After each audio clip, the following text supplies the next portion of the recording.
नमस्कार दोस्तों, राधे राधे, जय श्री कृष्णा। आज हम सुनेंगे राधा अष्टमी की पावन व्रत कथा। ब्रजभानु कीर्ति जी की पुत्री, वृंदावन की महारानी, हमारे आराध्य भगवान श्री कृष्ण की प्राण प्रिया, सभी पापों से मुक्ति देने वाली, जिनकी सेवा स्वयं भगवान भी करते हैं।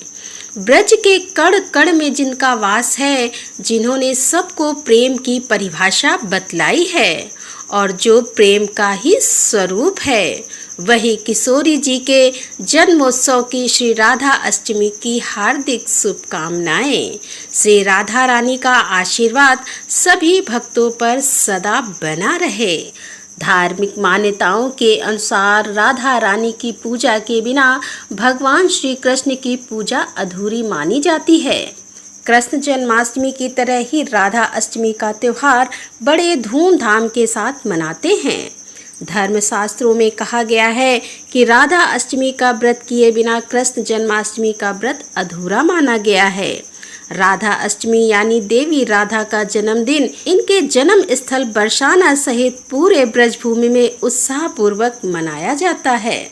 देश के दूसरे भागों में भी श्रद्धालु इस दिन व्रत रखते हैं और देवी राधा देवी माँ लक्ष्मी का ही अंश हैं, जो भगवान श्री कृष्ण की लीला में सहयोग करने के लिए प्रकट हुई थी।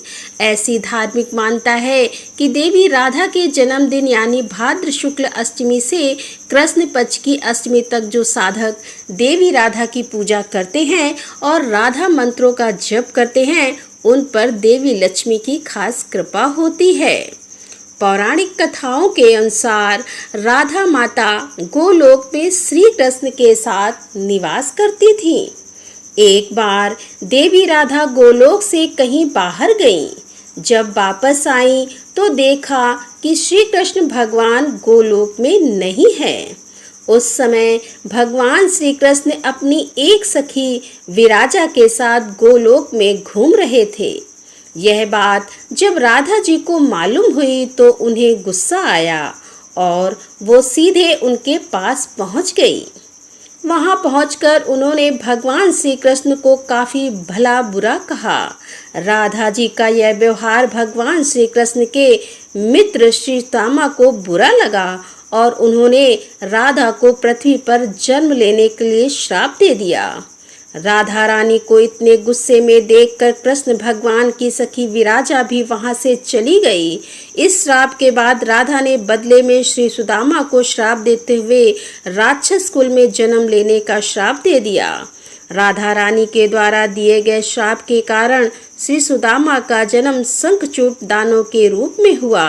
दानव में जन्म लेने के कारण भगवान विष्णु का अनन्य भक्त बना।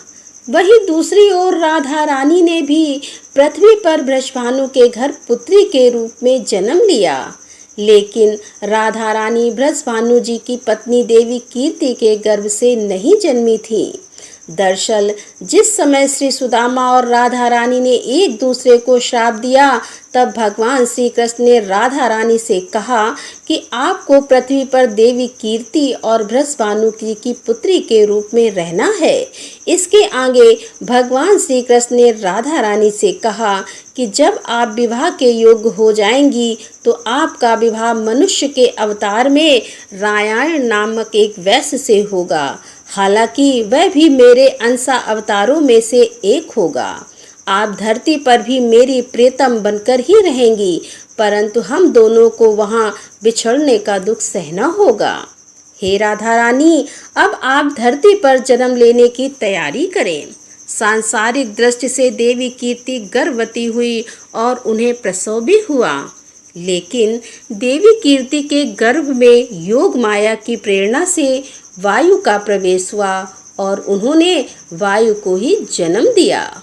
जब वह प्रसव पीड़ा से गुजर रही थी, तब उसी समय वहां देवी राधा रानी एक प्यारी सी कन्या के रूप में प्रकट हो गई। जिस दिन राधा रानी प्रकट हुई वह भाद्रपत्र शुक्ल पक्ष अष्टमी का दिन था। इसीलिए भाद्रपत्र शुक्ल पक्ष अष्टमी को राधा रानी के रूप में मनाया जाता है। इस दिन भगवान श्री कृष्ण और राधा रानी की पूजा की जाती है। इस व्रत को करने से हमें सभी सांसारिक सुख आनंद प्राप्त होते हैं। मान्यता के अनुसार इस व्रत को करने से धन की कमी नहीं होती और घर में बरकत बनी रहती है। तो बोले राधा सरकार की जय। तो दोस्तों, कैसी लगी आज की ये कथा? यदि कथा पसंद आई हो तो वीडियो को लाइक करें, शेयर करें और हमारे चैनल पर यदि आप पहली बार आ रहे हैं तो कृपया हमारे चैनल को सब्सक्राइब कर लें। तो दोस्तों, मिलते हैं अगले वीडियो में। तब तक के लिए राधे राधे, जय श्री कृष्णा।